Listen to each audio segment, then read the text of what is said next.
नमस्कार छात्रों, कैसे हो? घर पर रहते हो तो बढ़िया ही होंगे।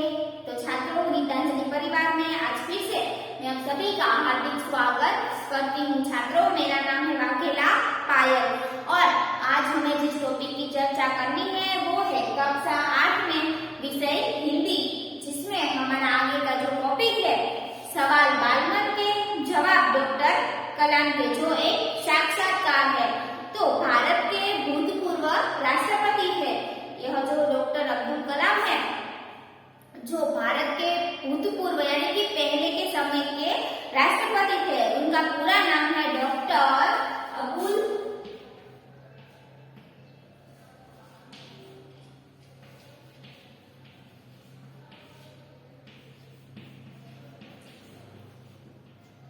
बाकी जैन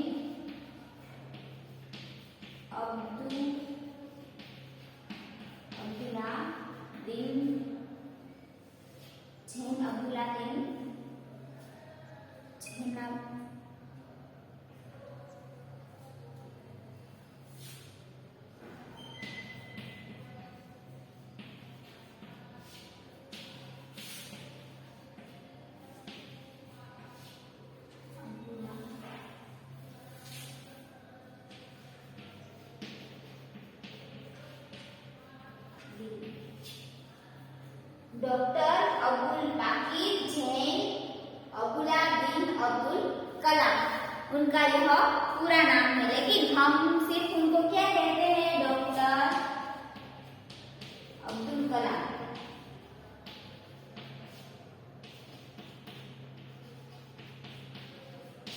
यह हमें पूरा नाम याद न रहे, इसके कारण हम उनको शॉर्ट नाम से पुकारते हैं डॉक्टर अब्दुल कलाम, यानी कि डॉक्टर कलाम। यहाँ पर हमारा टॉपिक में नाम भी लिखा है कि सवाल बालमन के जवाब डॉक्टर कलाम के। तो डॉक्टर अब्दुल बाकी जैन अबुलादीन अब्दुल कलाम, जो जिनका शॉर्ट फॉर्म में हम कहे तो डॉक्टर अब्दुल कलाम। तो यह जो टॉपिक है वो भारत के भूतपूर्व राष्ट्रपति डॉक्टर अब्दुल बाकी जैन अब्दुल कलाम एक वैज्ञानिक है। आप सभी उनके बारे में तो जानते ही होंगे, जो एक हमारे भारत के अच्छे से वैज्ञानिक है। भारत के आधुनिक क्षेपणास्त्रों के निर्माण तथा प्रक्षेपण में उनका बड़ा योगदान रहा है। डॉक्टर कलाम बहुत ही सरल स्वभाव के व्यक्ति थे। बच्चों से उन्हें बड़ा लगाव था। यह जो डॉक्टर अब्दुल कलाम थे वो उनका जो स्वभाव था एकदम सरल स्वभाव के थे और बच्चों से उन्हें बड़ा ही लगाव था। इस पाठ में बच्चों ने उनसे विविध विषयों पर प्रश्न पूछे हैं और डॉक्टर कलाम ने उनके उत्तर दिए हैं। यह जो एकम है कि सवाल बालमन के जवाब डॉक्टर कलाम के, इस एकम में हमें जो अब्दुल कलाम है उनसे कुछ छोटे छोटे बच्चे उनको छोटे छोटे बच्चे बहुत ही पसंद थे। इसके कारण वो कहीं पर भी स्कूल में जाते हैं तो वहाँ पर स्कूल के जो बच्चे थे उनसे प्रश्न पूछते हैं। तो इस इकाई में हमें यही सिखाया गया है कि जब अब्दुल कलाम एक स्कूल में गए थे और उनको छोटे छोटे बच्चे प्रश्न पूछते हैं तो अब्दुल कलाम उनके उत्तर देते हैं।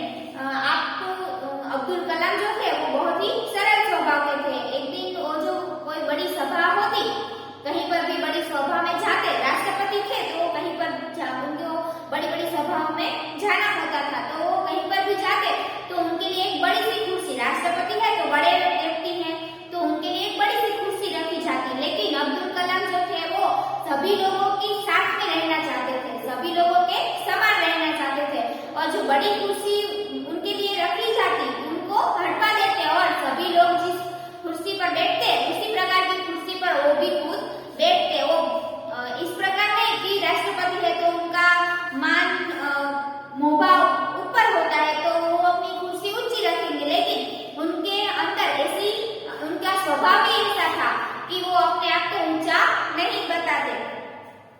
प्रश्नोत्तरी शैली में प्रस्तुत यह साक्षात्कार यानी कि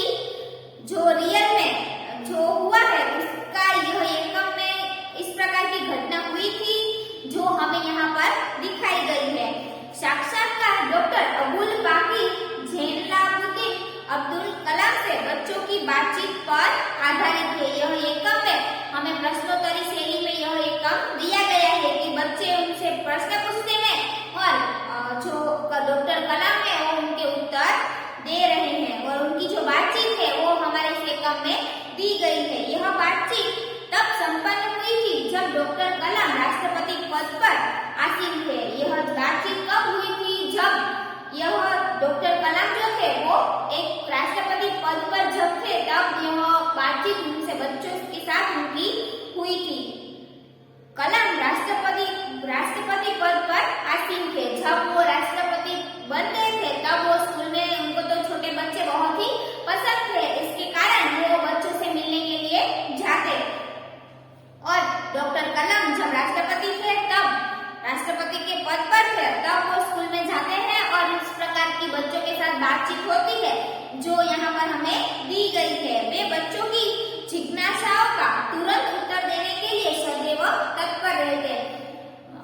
जो डॉक्टर कलाम थे वो छोटे बच्चों की जो जिज्ञासा है कुछ नया नया जानने की, उनको तुरंत ही उत्तर देकर उनकी जो जिज्ञासा है उन्हें सदैव उनको उत्तर देने के लिए तत्पर रहते। तो यह जो हमारा एकम है वो आप अपनी पाठ्य पुस्तक में पेज नंबर 28 पर आपको यह जो हमारा एकम है वो दिया गया है, जो आप सब अपनी पाठ्य पुस्तक निकालिए जिसमें पेज नंबर 28 पर एकम दिया गया है। तो पहले है प्रश्नकर्ता। यहाँ पर बातचीत है, यानी कि प्रश्नकर्ता एक छोटे बच्चे जो है वो प्रश्न करता है और उत्तर देने वाले कौन है? प्रश्नकर्ता बच्चे हैं।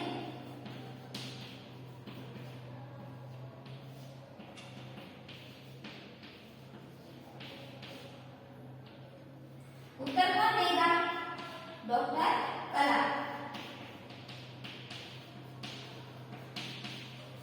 डॉक्टर कलाम यहाँ पर उत्तर देंगे। तो पहला प्रश्न है, आर अरविंद कक्षा 3 सेंट मेड स्कूल चेन्नई। यहाँ पर स्कूल का नाम भी दिया गया है, बच्चे का नाम भी दिया गया है और बच्चे किस स्कूल में पढ़ रहा है और कौन सी कक्षा में, वो सब जानकारी हमें यहाँ पर दी गई है। क्या आप अपने बचपन की कोई यादगार घटना हमें सुना सकते हैं? वो बच्चा है, कौन बोल रहा है? यह प्रश्न कौन पूछ रहा है? आर अरविंद कक्षा 3 सेंट मेड स्कूल चेन्नई का जो बच्चा है जो तीसरी कक्षा में पढ़ता है, जो इस डॉक्टर अब्दुल कलाम को एक प्रश्न पूछता है और कहता है, क्या आप अपने बचपन की कोई यादगार घटना हमें सुना सकते हो? तो डॉक्टर कलाम तो बच्चों को उत्तर देने के लिए हमेशा तत्पर रहते और हमेशा उनको देने के लिए सदैव तत्पर रहते। डॉक्टर कलाम बोलते हैं, उनको उत्तर देते हैं। कक्षा 5वीं के मेरे शिक्षक श्री शिव ब्रह्मण्य अय्यर की एक बात मुझे याद है। मैं जब 5वीं कक्षा में पढ़ रहा था तब मेरे शिक्षक कौन थे? शिव ब्रह्मण्य अय्यर की एक बात मुझे याद है। मेरे जो एक शिक्षक थे जिनकी मुझे एक बात याद है। एक दिन कक्षा में हमें यह बात बता रहे थे कि कोई पक्षी कैसे उड़ता है। जो हमारे शिक्षक थे 5वीं कक्षा में जब था, मैं था यानी कि डॉक्टर कलाम यहाँ पर उत्तर देते हैं उस बच्चे को। तो उस बच्चे से कहते हैं कि कक्षा 5वीं में मेरे जो शिक्षक थे शिव ब्रह्मण्य अय्यर, जिनकी मुझे एक बात याद है। एक दिन कक्षा में हमें यह बात बता रहे थे कि कोई पक्षी कैसे उड़ता है। वो शिक्षक हमें बता रहे थे कि कोई पक्षी कैसे उड़ सकता है। उन्होंने हमें रामेश्वरम के समुद्र तट पर ले जाकर इसका जीवंत उदाहरण दिया। क्या किया उन्होंने वो बच्चों को सिखा रहे थे कि कोई पक्षी किस प्रकार उड़ सकता है। उन्होंने हमें रामेश्वरम के समुद्र तट पर ले जाकर इसका जीवंत उदाहरण दिया। कोई पक्षी किस प्रकार उड़ सकता है इसका उदाहरण देने के लिए हमें वो कहाँ ले गए? हमें यानी कि डॉक्टर अब्दुल कलाम और उनकी कक्षा में जो थे उन सभी को वो रामेश्वरम के समुद्र तट पर, समुद्र तट यानी समुद्र का जो किनारा होता है उन्हें क्या कहा जाता है? समुद्र तट। समुद्र तट पर ले जाकर इसका जीवंत उदाहरण दिया। जीवंत यानी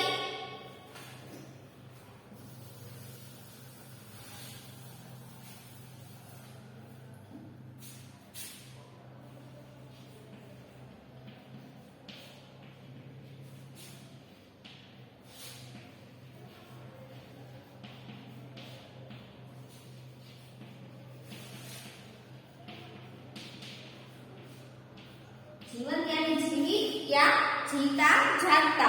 तो ऐसा जीवंत उदाहरण जो जीवित हो ऐसा उदाहरण हमें उन्होंने दिया।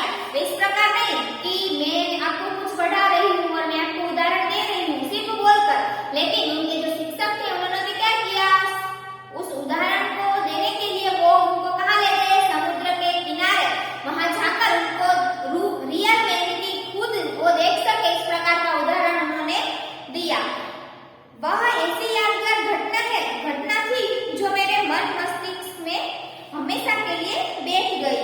तो यादगार यानी कि जिसे भुलाया जा न सके वैसा।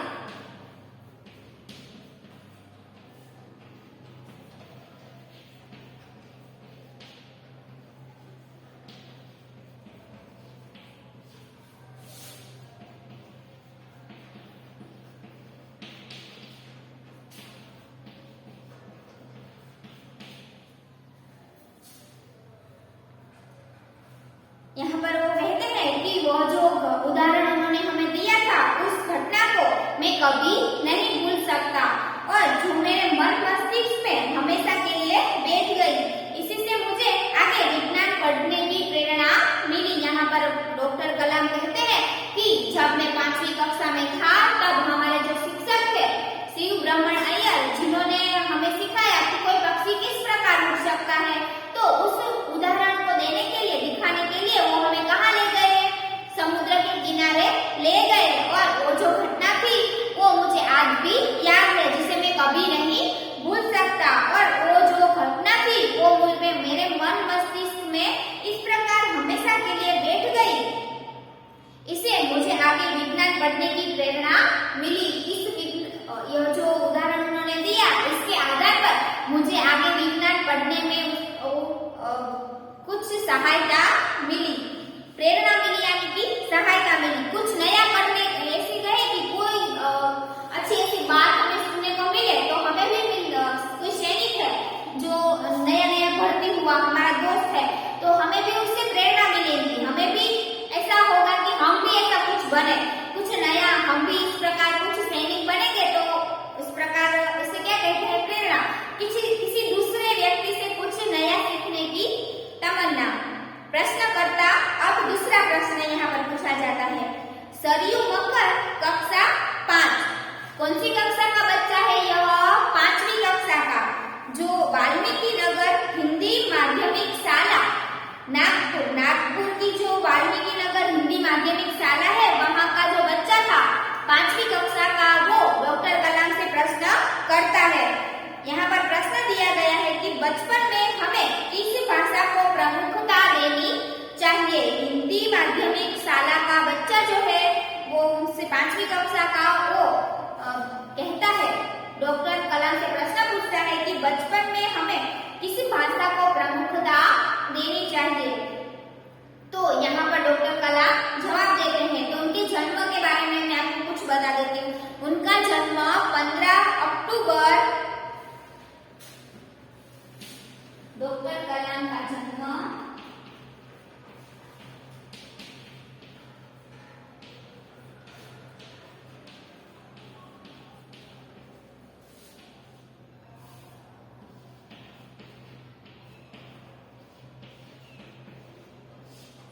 15 अक्टूबर 1931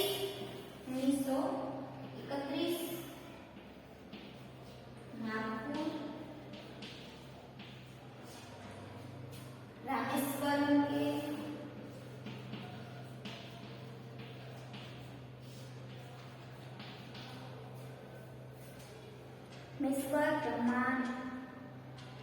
रमानाथपुरम, रामेश्वर रमानाथपुरम।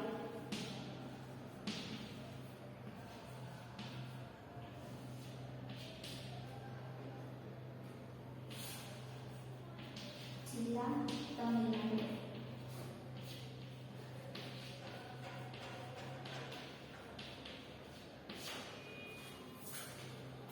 यहाँ पर उनका जो जन्म है वो कब हुआ था? 15 अक्टूबर 1931, रामेश्वर रमानाथपुरम, जिला तमिलनाडु, वहाँ उनका जन्म हुआ था। और उनकी मृत्यु 27 जुलाई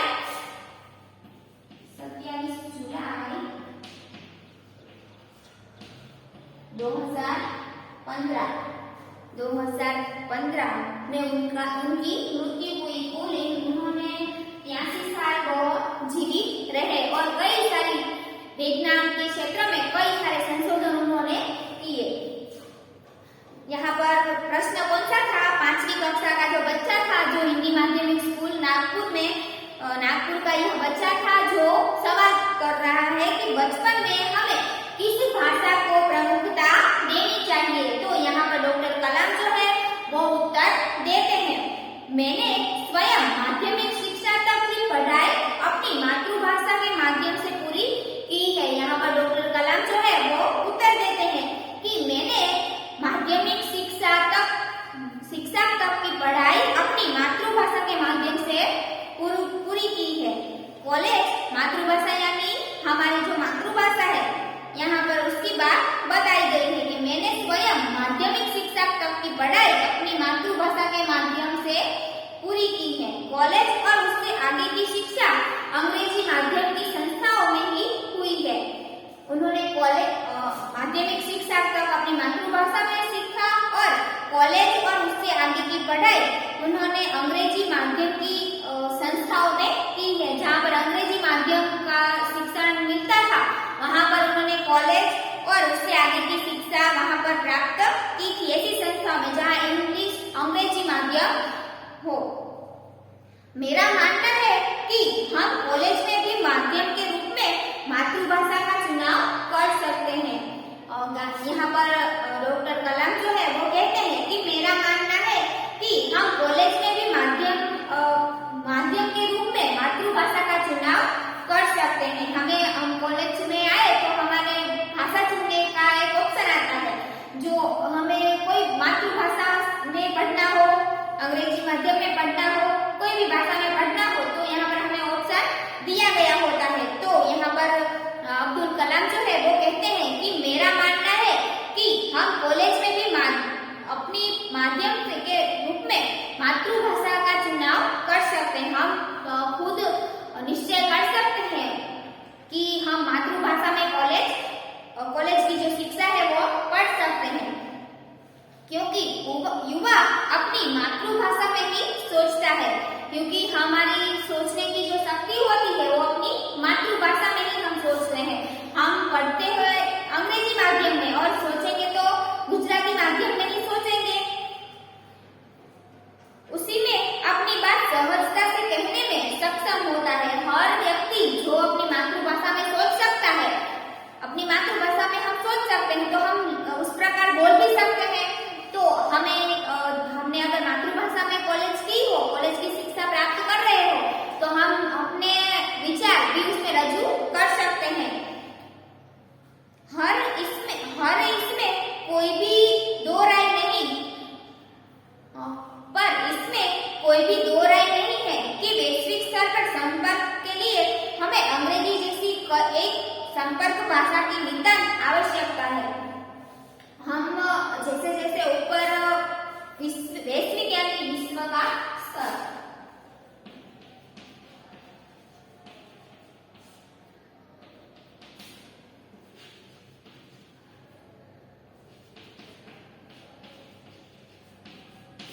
हम जैसे जैसे आगे बढ़ते हैं और हम अगर दूसरे राज्य में या फिर कहीं पर पढ़ने अगर जाए, तो हमारी मातृभाषा के साथ हमें दूसरी भाषा भी अंग्रेजी जो है वो तो हमें आनी चाहिए ही। इसके लिए हमें वैश्विक स्तर पर संपर्क के लिए हमें अंग्रेजी जैसी एक संपर्क भाषा की नितांत आवश्यकता है कि हमें उसका चयन करना होता है। आगे का प्रश्न है, अर्श पटेल कक्षा 5 चंदूलाल विद्या मंदिर मुंबई। यहाँ पर प्रश्न करता है कौन है? अर्श पटेल कक्षा 5 का जो छात्र है वो चंदूलाल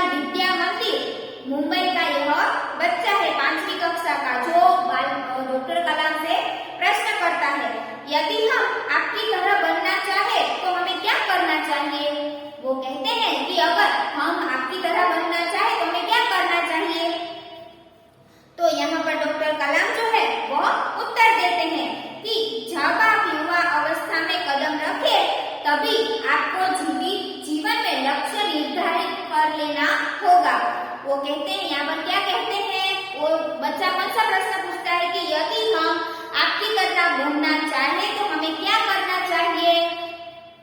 बच्चे ने अच्छा सा सवाल किया कि डॉक्टर कलाम से कि हम आपकी तरह बनना चाहे तो हमें क्या करना चाहिए, कि हम ऐसा क्या करें कि आप जिस पद पर अभी हो उस पद पर हम पहुंच सके। तो यहाँ पर डॉक्टर कलाम उत्तर देते हैं कि जब आप युवा अवस्था में कदम रखें तभी आपको जीवन में लक्ष्य निर्धारित कर लेना होगा। यहाँ पर डॉक्टर कलाम कहते हैं कि जब आप बड़े हो, युवान अवस्था में आ जाओ, तभी आपको निश्चय कर लेना है कि आप अपने जीवन में क्या बनना चाहते हो। अगर आप उसी समय जो निश्चय कर लेते हो वही लक्ष्य, हम ऐसा लक्ष्य कि मुझे मेरी कक्षा में कितने 9वीं कक्षा में हम पढ़ते हो या फिर 6ठी कक्षा में पढ़ते हो या फिर 8वीं कक्षा में, तो हमारा लक्ष्य हो सिद्धांत कि मुझे अपनी कक्षा में पहला नंबर ही लाना है, तो हम कड़ी से कड़ी मेहनत करेंगे तो हमारा पहला नंबर आ जाएगा। तो यहाँ पर इस प्रकार हमें जो डॉक्टर कलाम है वो बताते हैं कि जब आप युवा अवस्था में आए कदम रखे, यानी कि जब आप युवान अवस्था में आओ, युवान अवस्था में जब अपना कदम रखो, कदम यानी पांव रखो, तभी आपको अपने जीवन में लक्ष्य निर्धारित कर लेना होगा। तभी आपको सोच लेना है कि मैं अपने जीवन में क्या कर सकूंगा। हमेशा कुछ बड़ा सोचो। यहाँ पर डॉक्टर कलाम कहते हैं कि हमेशा कुछ बड़ा सोचो, कुछ बड़ा ही करने का सोचो। इस प्रकार नहीं, क्योंकि दुनिया अभी तेज गति से प्रगति कर रही है। अगर हम धीमे धीमे चलेंगे तो भी हम पीछे रह जाएंगे, क्योंकि हमारा जो युग है वो आधुनिक युग जो दिन ब दिन प्रगति कर रहा है। जैसे ही यह अनुभूति हो कि आप आखिर बनना क्या चाहते हैं, तभी से उस दिशा में प्रयास और श्रम प्रारंभ कर दो। जब हमें मालूम हो कि हम बड़े होकर क्या कर सकेंगे, हम बड़े होकर क्या कर सकेंगे, तभी से जिस दिशा में हमने देखा कि टीचर बनना है, मुझे टीचर बनना है, तो उसी प्रकार मैं उसी दिशा में प्रयास करूंगी और उसी दिशा में मैं पढ़ूंगी, लिखूंगी, ताकि मैं बड़ी होकर टीचर बन सकूं। तो यहाँ पर जैसे ही हमें अनुभूति हो कि आप आखिर बनना क्या चाहते हो, तभी से उस दिशा में प्रयास और श्रम प्रारंभ कर दो। यानी कि उसी दिशा में, जिस दिशा में हमें जाना है, हमें पता चले कि हम इस दिशा में ही जा सकते हैं, तो तभी से हमें उस दिशा में जाने के लिए परिश्रम प्रारंभ कर देना चाहिए। कहने का अर्थ है कि जी तोड़ मेहनत करो। कहने का अर्थ क्या है यहाँ पर डॉक्टर कलाम का, कि हम जिस दिशा में जाने वाले हैं उस दिशा में कड़क मेहनत हम कर दे, जी जान से मेहनत करेंगे ताकि हम उस दिशा में पहुंच सके। ज्यों-ज्यों आप आगे की ओर बढ़ोगे, आपका सामना बाधाओं तथा कठिनाइयों से होगा। यहाँ पर कलाम कहते हैं कि जैसे जैसे तुम आगे बढ़ोगे, अपनी जिस दिशा को आपने निश्चय किया, अपना लक्ष्य बनाया कि हमें इस दिशा में जाना है, उस दिशा में जैसे जैसे आप आगे बढ़ोगे तो आपको बहुत सारी कठिनाइयां, समस्याएं और बाधाओं तथा कठिनाइयों आएगी। आपको उस दिशा में आप जाओगे तो कई सारी कठिनाई आपको उसका सामना करना पड़ेगा। आपको अपने अंदर दृढ़ साहस पैदा करना होगा, अपने अंदर एक दृढ़ संकल्प, अपने अंदर इस प्रकार का निश्चय कर लेना है कि मुझे उसी दिशा में, कोई भी परिस्थिति हो, कोई भी कठिनाई क्यों ना आए, मुझे उस दिशा में जाना ही जाना है।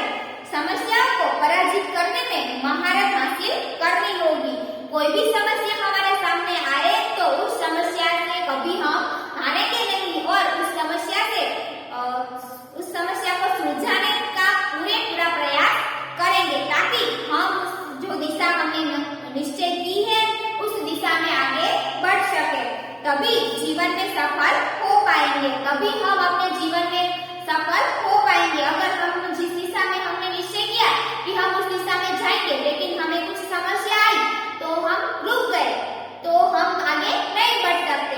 लेकिन अगर वो जो समस्या हमारे सामने आई है, उस समस्या का सामना करके हम जैसे जैसे आगे जाएंगे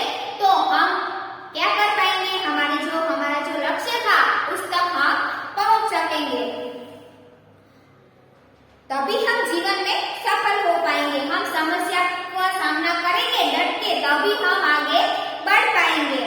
पहले यह जरूरी है कि आप निरंतर ज्ञान अर्जित करो। पहले तो हमारे अंदर क्या होना चाहिए? हमारे अंदर पूरा ज्ञान होना चाहिए। जिस दिशा में हमें जाना है उस दिशा का पूरा ज्ञान हमारे अंदर होना चाहिए, तभी हम उस दिशा में आगे बढ़ सकते हैं। तो छात्रों, आज मैं यहीं तक रखती हूँ।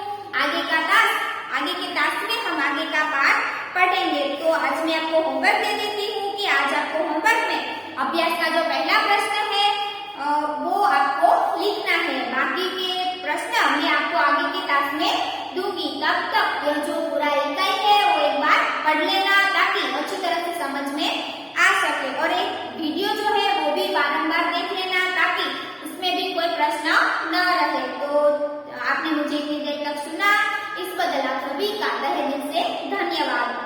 तो अगले टास्क में फिर से मिलेंगे।